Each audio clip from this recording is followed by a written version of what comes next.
हर हर महादेव, घर घर महादेव, माता पार्वती की जय हो।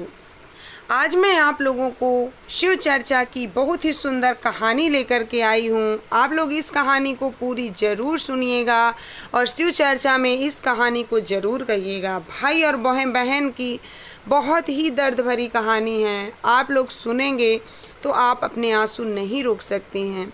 आप लोग इस कहानी को पूरी ज़रूर सुनिएगा, तभी कुछ ना कुछ ज्ञान मिलेगा। आधी अधूरी कहानी छोड़ना शिव गुरु का अपमान होता है, इसलिए कहानी को बीच में ना छोड़ें। और अगर मेरे वीडियो आपको पसंद आते हैं तो आप चैनल को सब्सक्राइब ज़रूर कर लीजिए और इस वीडियो को लाइक कर दीजिए और कमेंट में हमें ज़रूर बताइए कि आपको ये कहानी कैसी लगी। आइए कहानी को शुरू करते हैं। एक गांव में एक भाई और बहन रहते थे। भाई बहुत गरीब था बेचारा। भाई और बहन दोनों आपस में रहते थे। भाई की शादी हो चुकी थी। भौजाई बहुत ही अच्छी थी, लेकिन जो ननद थी वो थोड़ा तेज थी, बहुत ही तेज़ स्वभाव की थी। हमेशा अपनी भाभी को खरी खोटी सुनाते रहती, लेकिन भाभी उसका जवाब नहीं देती थी क्योंकि उसके माँ बाप नहीं थे।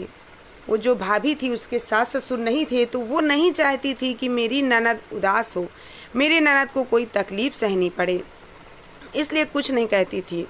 एक दिन अपने पति से कहने लगी कि देखिए, अब हमारी जो आपकी बहन है वो विवाह योग्य हो चुकी हैं, उनका विवाह कहीं ना कहीं कर दीजिए, अच्छे घर में करिए, भले ही हमारी ज़मीन बेच दीजिए, हमारे गहने गिरवी रख दीजिए, लेकिन अपनी बहन का विवाह ऐसे घर में करिए कि वो सुख से पूरी ज़िंदगी रहे, लोग कभी ये ना कह पाएँ कि उनके माँ बाप नहीं थे। तो भाई ने जैसे तैसे कहीं भी डाल दिया, इसलिए आप उसका विवाह बहुत ही अच्छे घर में करिए। भाई कहने लगा कि कौन भाई चाहेगा कि उसकी बहन गरीब घर में जाए। मैं पूरी कोशिश करूँगा कि मेरी बहन का विवाह बहुत ही अच्छे घर में हो जाए। उसने क्या किया, बहुत ही अच्छा रिश्ता ढूंढा अपनी बहन के लिए। बहुत ही बड़े घराने में अपनी बहन का विवाह तय किया। अपनी ज़मीन को बेच दिया, अपने पत्नी के गहने गिरवी रख दिए, जैसे तैसे उधार लेकर अपनी बहन का विवाह कर दिया। इतने अच्छे घर में विवाह किया कि वहाँ नौकर चाकर लगे हुए थे। बहन चली गई ससुराल। इधर भाई भाभी का हाल तो वैसे भी ख़राब था क्योंकि कर्जे में डूब चुके थे। भाभी जो थी वो शिव जी की बहुत बड़ी भक्त थी, बहुत पूजा पाठ करती थी, शिव जी को बहुत मनाती थी कि शिव जी हमें खुशहाल ज़िंदगी रखिए, बस हमारी ज़िंदगी में कभी कोई दुख ना हो, बाकी कुछ नहीं चाहिए। बहन जब ससुराल चली गई तो वहाँ से हाल चाल ली भाई का, तो पता चला कि भाई कर्जे में डूबा है। तो वो ऐसी बहन थी कि उसने हाल चाल लेना भी छोड़ दिया। वो सोचने लगी कहीं ऐसा ना हो कि भाई मुझसे पैसे मांगने लगे, कहीं उधार चुकाने के लिए भाई मेरे पास आ जाए, कहीं कुछ मांगने ना लगे। इस वजह से उसने अपने भाई भाभी से कांटेक्ट करना भी बंद कर दिया, उनका हाल चाल लेना बंद कर दिया। ना मायके जाती, ना ही किसी से हाल चाल लेती। काफ़ी दिन बीत गया। भाभी जो थी वो अपने पति से कहने लगी कि हमने अपनी ननद का विवाह तो कर दिया, लेकिन कभी उनका हाल चाल लेने के लिए उनके ससुराल नहीं गए। जाओ, ऐसा करो, अपनी बहन के ससुराल चले जाओ, हो सकता है उनका हाल चाल पूछने जाओ, उन्हें बहुत खुशी मिले। भाई कहने लगा हाँ तुम सही कह रही हो, आज तक नहीं गया, जाता हूँ अपनी बहन से मिलकर आता हूँ। भाई तुरंत तैयारी बनाया और अपनी बहन से मिलने चला गया। वैसे भी कहते हैं अगर भाई को बहन देख ले अपने ससुराल में तो उसकी खुशी का ठिकाना नहीं रहता है, वो चहचहा जाती है, एकदम से हरिया जाती है। लेकिन वहीं पे वो ऐसी बहन थी, अपने भाई को देखते ही एकदम क्रोध में आ गई और कहने लगी अरे भैया तुम यहाँ क्यों आ गए? एक तो तुम अच्छे ढंग के कपड़े नहीं पहन कर आए हो, टूटी फूटी चप्पल पहन कर आए हो, और तुम मेरे ससुराल में मेरी बदनामी करवाने आए हो, क्या लेकर के आए हो? भाई कहने लगा बहन तुम्हें तो पता है कि हम इतने अमीर नहीं हैं कि हम कुछ लेकर आते, मैं बहुत कर्जे में डूब चुका हूँ, मेरे घर में खाने को भी बड़े मुश्किल से होता है, मैं तो तुम्हारा हाल चाल लेने आया हूँ। बहन मन ही मन सोचने लगी कहीं ऐसा तो नहीं जो मैं सोच रही थी वो बात सत्य हो, क्या पता मेरा भाई मुझसे पैसे लेने तो नहीं आया। बहन कहने लगी, भैया जिस रास्ते से आए हो उसी रास्ते से चुपचाप चले जाओ। अगर मेरी सास से भेंट हो गई तुम्हारी, मेरी सास तुम्हें देख ली ऐसी हालत में, ऐसे कपड़े, ऐसे चप्पल के साथ, खाली हाथ, तो मेरी सास तो मुझे ताने मार मार कर मार डालेगी। इससे अच्छा भैया तुम यहाँ से चले जाओ। जब तुम्हारे पास कुछ होगा लेकर के आने के लिए तभी तुम यहाँ आना, अन्यथा तुम यहाँ मत आना। भाई बेचारा सोच रहा था कि मैं क्यों आ गया यहाँ अपनी बहन के यहाँ। वो चुपचाप उल्टे पैर वहाँ से वापस चला आता है। रास्ते में एक रात बिताता है ताकि उसकी पत्नी कुछ समझ ना सके। दूसरे दिन जब घर पहुँचता है तो उसकी पत्नी सारा हाल चाल पूछती है। हाल चाल पूछने पर वो कहता है कि बहुत अच्छे से मेरा स्वागत सत्कार किया मेरी बहन ने, बहुत अच्छे से उसने मुझे खाना खिलाया, बैठाया, हाल चाल पूछा, तुझे पूछा, बच्चों को पूछा, सब मैंने कहा सब ठीक है। फिर मैं हाल चाल लेकर तुरंत वहाँ से आ गया। उनकी पत्नी कहने लगी कि आपकी बहन ने अपने भतीजों के लिए कुछ नहीं दिया क्या खाने पीने को? वो कहने लगा, भाई अरे वो तो बहुत कुछ देने का कह रही थी, पर मैं ही कहने लगा नहीं नहीं ये सब मैं नहीं ले जा सकता, मैं नहीं ले जा पाऊँगा।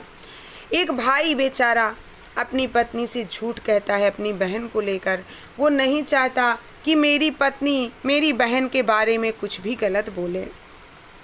इतना कहकर वो अंदर चला जाता है, कमरे में आराम करने लगता है और मन ही मन सोचता है आज माँ पापा जिंदा होते तो शायद मेरी बहन समझ पाती। आज हम धन दौलत में कमज़ोर हो गए तो हमारी खुद की बहन ने हमें अपने ससुराल के अंदर नहीं जाने दिया, घर के वहाँ से उल्टे पैर वापस कर दिया। वो वहीं रहने लगा। अब सोचने लगा जब भी जाऊंगा, जब थोड़ा अमीर हो जाऊंगा। एक आधे महीने बीते, फिर से उसकी पत्नी जिद करने लगी, अरे जाइए ना, मेरी ननद की खबर तो ले आइए, उनको लेके आइए उनके नैहर, रक्षाबंधन आ रहा है, क्या आप नहीं जाएंगे अपनी बहन को लेने? पहला रक्षाबंधन है, उनको तो कष्ट होगा अगर नहीं जाओगे तो। अगर उनके माँ बाप होते तो क्या उनको नहीं बुलाते? तो वो कहने लगा कि अरे कैसे खाली हाथ जाऊं, कुछ तो है नहीं ले जाने के लिए। उसकी पत्नी कहती है ना, हमारे दरवाजे पे जो बेल का पेड़ है, उस बेल के पेड़ में बहुत सारे पके हुए बेल लगे हुए हैं, आप वही बेल ले लीजिए, मैं भर देती हूँ झोले में और ले जा कर के बबुनी को दे देना। वो झोला में बेल लेता है और खुश हो जाता है कि चलो आज कुछ तो है खाने के लिए, खाली हाथ तो नहीं जा रहा अपनी बहन के यहाँ। वहाँ पहुँचता है, बड़े ही खुश में था कि अब अपनी बहन को ये दूंगा और अपनी बहन को तैयारी करवा के रक्षाबंधन के लिए घर लेकर जाऊंगा। वहाँ पहुँचता है, जैसे ही बहन देखती है तो फिर से बहन गुस्सा जाती है और कहती है, अरे भैया तुम कैसे आ गए यहाँ, क्या लाए हो? वो कहने लगा, अरे बहन क्या ही था हमारे पास, लेकिन हमारे दरवाजे पे जो बेल का पेड़ था ना, उसमें बहुत ही पके पके बेल लगे थे, वही लेकर आया हूँ तुम्हारे बच्चों के लिए। वो कहने लगी, अच्छा मेरे बच्चे मिठाई पूड़ी हलवा तो खाते नहीं हैं, तुम्हारा ये सड़ा सा बेल खाएंगे? तुम भैया यहाँ से चले जाओ, क्यों मेरी बदनामी करवाने आते हो, मेरी बेइज्जती करवाने आते हो? तुम जाओ घर, हमें तुम्हारा बेल नहीं चाहिए, हमें तुम्हारा प्यार व्यवहार कुछ नहीं चाहिए, तुम हमारे घर से चले जाओ। भाई वहाँ से लौटता है और एक जंगल के पेड़ के नीचे बैठ कर के रोने लगता है। तभी भोलेनाथ, जो कि उनकी पत्नी बहुत बड़ी भक्त थी, भोलेनाथ साधु का भेष धारण करके वहाँ से निकलते हैं। जब देखते हैं कि कोई ऐसे ही रो रहा है तो उससे जा कर के पूछने लगते हैं। सारा हाल बताने पर भोलेनाथ तो सभी जानते हैं, सब कुछ जानते हैं, पर उसके मुंह से सारा शब्द सुनकर भोले बाबा बहुत क्रोध में आ गए। कहने लगे, जाओ बेटा, अब तुम्हारे पास किसी चीज़ की कोई कमी नहीं होगी, भोले बाबा सब ठीक कर देंगे। वो घर जाता है और अपनी पत्नी के सामने वही बेल रख करके कहता है, अरे देखो तो ये बेल देना मैं भूल गया अपनी बहन को, देखो मैं कैसा भुलक्कड़ हूँ। मेरी बहन सोच रही थी कि बेल भैया देंगे और मैं भूल गया उसको देने को, मैं लेकर के चला आया। उसकी पत्नी की आंखों से आंसू गिरने लगे, क्योंकि अपने पति के हालात वो बखूबी समझती थी। कहने लगी, मुझे पता है आपकी बहन ने आपको बेइज्जत करके वहाँ से निकाला है ना, क्योंकि आप बेल लेकर गए थे, आपके पास धन दौलत नहीं है, इसलिए आपकी बहन ने ऐसा किया। मैं कुछ नहीं कहूँगी उनके बारे में, लेकिन उनको अगर अपनी दौलत का घमंड है तो हमें अपनी ईमानदारी का घमंड है। हम कभी किसी से रूखा सूखा नहीं मांगने जाते, जो ही होता है अपनी मेहनत का खाते हैं। वो कहने लगी, एक काम करिए, लाइए बेल, हम अपने बच्चों को खिला देते हैं। वो अंदर जा कर के नहा धो करके शिव जी की पूजा करके और एक बेल शिव जी को भोग लगाती है और फिर उतार करके सारे बेल फोड़ने लगती है। जैसे ही सारे बेल फोड़ती है, सब में से सोना निकलता है। वो साधु महाराज जो थे, उन्होंने हाथ फेरा था उस झोले में, वो भोले बाबा ही थे। जब सोना देखते हैं तो दंग रह जाते हैं। वो तुरंत भाग कर जाती है अपने पति के पास और अपने पति को दिखाती है। तुरंत दोनों पहुंचते हैं सोनार के पास। जब सोनार को दिखाते हैं तो सोनार भी कहता है कि अरे भैया, इतना सोना तुम्हें कहाँ से मिला। अब उन्होंने उस सोने को बेच करके बड़ा सा घर लिया, महल जैसा, नौकर चाकर, गाड़ियाँ, जेवर, इतना सब कुछ ले लिए कि उनकी किस्मत पलट गई।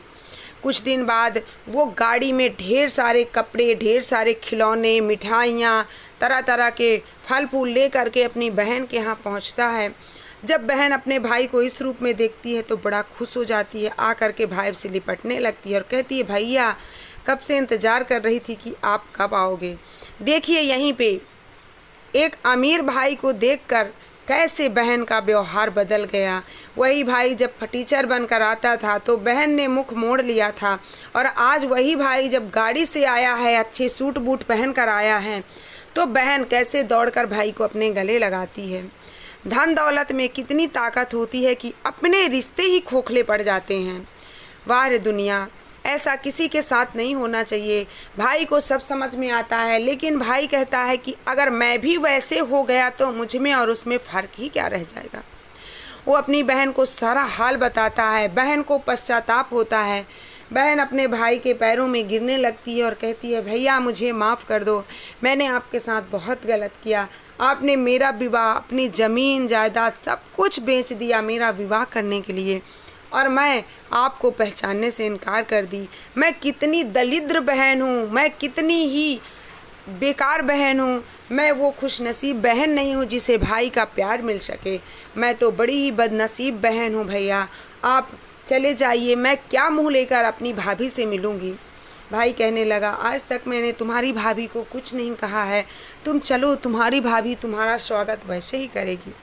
देखिए दौलत देकर बहन भी तैयार हो जाती है और बाजे गाजे के साथ भाई अपनी बहन को घर लेकर आता है। चाहता तो वो भाई भी उसको ठुकरा सकता था, अपनी धन दौलत में मौज कर सकता था, लेकिन अगर वो भी ऐसे करता तो क्या ही होता।